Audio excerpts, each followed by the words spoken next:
Hi students, this is Shivakrishna working as an assistant professor in Civil Engineering Department, Anurag Engineering College. Now I am saying about the topic of Unit 5th in Disaster Preparedness and Planning Management. That Unit 5th it should be included as a disaster preparedness and post-disaster and emergency stages and how to vulnerability and what are the factors affecting to vulnerability and in that emergency stage what should you take the precautions and what is the government policies you have to implement it on that particular scenario. That should be explained in this 5th unit. See here, first of all, environmental modifications, taking the topic of environmental modifications, here the environment should be modified with certain activities, human activities. There should be environment making the some nuisance and making the feel the some stresses due to that man-made activities. So the environment totally modified due to natural to present state. In here, present disaster environmental modification, we are taking the some guidelines, we are taking the some precautions. We have to construct the some dams and land use changes and urbanization. These are very critical activities to maximize the disaster vulnerability. So this is very helpful to impact of vulnerability or reduce the vulnerability. This is the plays a very important key role to minimize or maximize the disaster. So here, disaster, environment, and development are interconnected, and various factors influence the vulnerability to disaster. Particularly when considering the impact of developmental projects, it should environmental modifications. These modifications, such as construction of dams, land use changes, and urbanization, can both mitigate and extractable disaster risk. It should be depending on the how they are planned and executed. Here some of the key factors of the effect of vulnerability. Here the environmental modification such as impact of development projects. Development projects means it should be developing the infrastructure and developing the construction and developing the dams and developing the urbanization. These all are very effective to play a key role on the mitigation of disaster or improving the disaster. In the situation, the dams and reservoirs. In here, positive aspects means dams can provide benefits such as flood control and irrigation and hydropower and water supply and improve the resilience of communities. These are the positive efforts to the people. Okay, and coming to negative aspects for the construction of dams. Poorly planned dams are those it is the seismically active zones can lead to catastrophic failures, causing downstream flooding, displacement, and loss of life. These are the natural effects and negative effects. Dams also alter natural river systems, impacting the water quality and ecosystems, and sometimes leading to the silting up of land downstream, further increasing the vulnerability to flooding. When the flooding will be occurred in the sudden warning of the water, the vulnerability factor are very high. Okay, so in this situation, and infrastructure projects.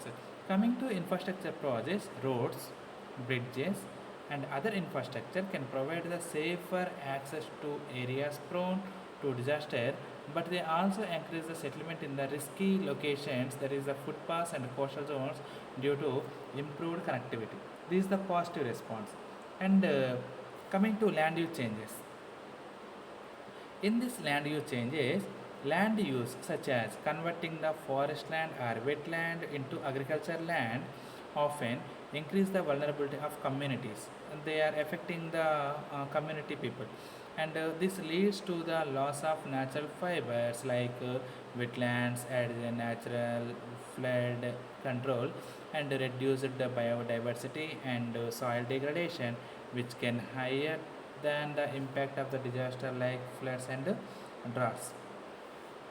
And deforestation, for the improvement of urbanization and for improvement of the infrastructure and improvement of the reservoirs technology dams, the so many trees are unwantedly cutting. That forest area should be converted into barren land. The destruction of forest reduce the land fertility or ability to absorb rainwater, increase the runoff, and leads to more frequent and severe flooding, landslides, and soil erosion. These all are causing due to deforestation only. And urban expansion. Urban expansion is a development, but in the side effect of that disaster, as the cities expand, more natural land is paved and developed. In this situation, reducing the land ability to absorb water and leading to an increase in urban flooding. This conversion of rural land into urban settings can also increase the risk of heat waves due to the urban heat island effect. So, in this situation, some of the cities should be expanded. In that situation, the capacity of water absorption is very low, maintaining to of that soil. Why? Because here the ability to absorbing capacity maintained decreasing manner. In this situation, uh, and in the urbanization process, the population also very increasing. For example, you have to take the Hyderabad and Mumbai, that is the less area but developed area. In that situation, more number of people very play interest. Okay, it is interest on that living on that particular place. In that situation, in that small area, more number of people should be stay. In that situation, every aspect should be costful, and economical point of view, it should be rate should be doubled in that particular. Why? Because resources should be very low. In that situation, the resources used persons are very high. So in that situation, the demand of that products and the demand of that city and demand of that land is very high. So in this situation, aspects aesthetic point of view also very different. See here, urbanization often leads to higher population density, particularly in informal settlements or slums, which are typically located in hazard prone areas like flood zones, slopes, and near industrial zones. These communities are often inadequately prepared for disasters. Urbanization often leads to higher population density. Okay, it should be very high density of the people stay in that particular urbanization place, particularly in informal settlements which are typically located in hazard prone areas. Okay, and these communities are often inadequately prepared for the disasters. Inadequate infrastructure. Here, rapid urban growth can outpace the development of necessary infrastructure. The rapid urban growth means it should be very fast growth.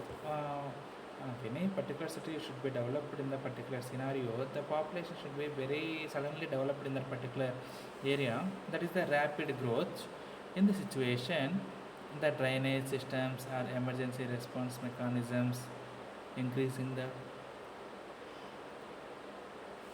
vulnerability of urban populations to disaster like floods, storms, and heat waves and cold waves also very increasing manner should be occurred. In this situation, the population should be very high, environment should be degrade. So in this particular scenario, environmental degradation, the urbanization often leads to the destruction of natural fibers that protect against natural hazards. Moreover, urban areas tend to generate high levels of pollution, yeah, and contributing to environmental degradation and making the region more vulnerable to disasters. These are the environmental degradation. When the population is rapidly increasing in that particular place, the main effect on the natural fibers there should be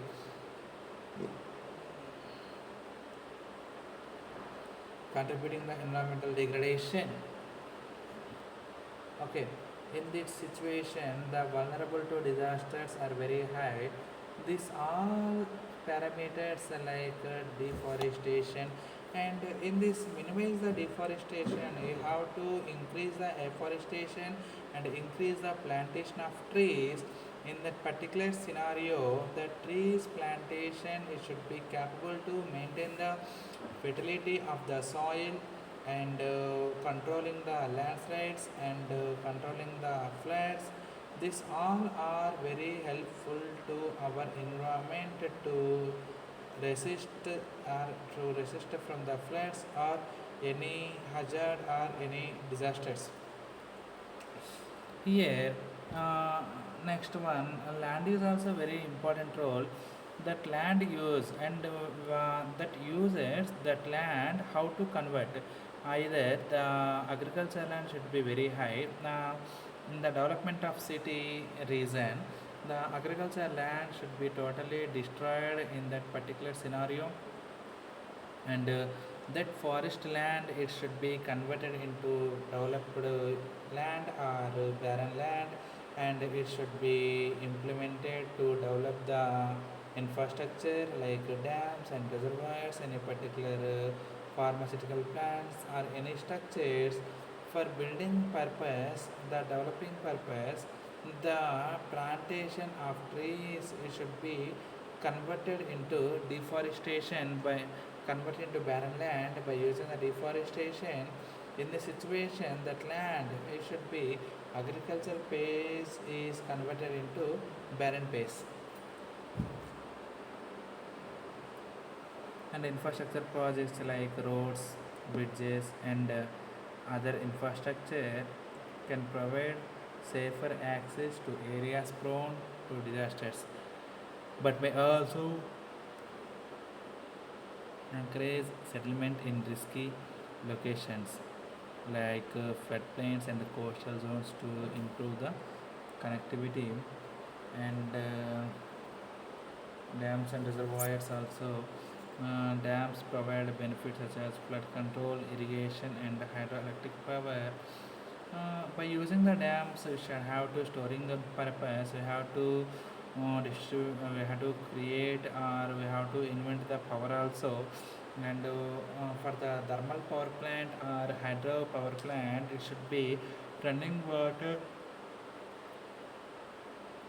used to produce the power, and navigation purpose also you have to using the dam construction. In the upside stream the storing of water, the navigation purpose like the transportation from one place to another place by using the waterways, like water transportation like boats and the ships. These are very plays a key role to transport facility, and this type of positive merits are very high due to construction of dams and reservoirs. When the construction of a dams, the flood control should be very important role. When the gates are closed, when the water levels are maintaining very high levels, in that particular situation, the gates of the dam should be open and the water should be reached to low-lying areas. Okay. Uh, and a negative means this should be dam construction vulnerability is very high. Why? Because for this construction law, um, more number of trees should be converted into deforestation. Why? Because that should be crossing a land over area. It should be connected into barren land. In that development of infrastructure, we have to plan. Why? Because if the dam is very important to survive the people, in that situation, don't that land, don't cut the trees, and if you have to cut the trees, and another place you have to maintain the afforestation, and in that situation, the capable of or maintaining or balancing of environmental or ecosystems are very high. In these situations, poorly planned dams in seismically active zone can be lead to catastrophic failures, means dam failures, causing flooding, displacements, and the loss of life. And dams also alter natural river systems, impact water quality and ecosystems, and sometimes leading to the silting up of land downstream and further increasing vulnerability of flooding. So, these are infrastructure projects. Land use means agriculture, expansion, deforestation, one of the main example, and urban expansion also very important key role plays on that particular scenario. Okay. These environmental modifications are very high, increase or decreasing of a hazard or disaster in the particular scenario. It should be very high effect on the people and structure and environment due to rising of the particular modifications. This type of actions may be very helpful to control the disaster nature. Okay, thank you guys.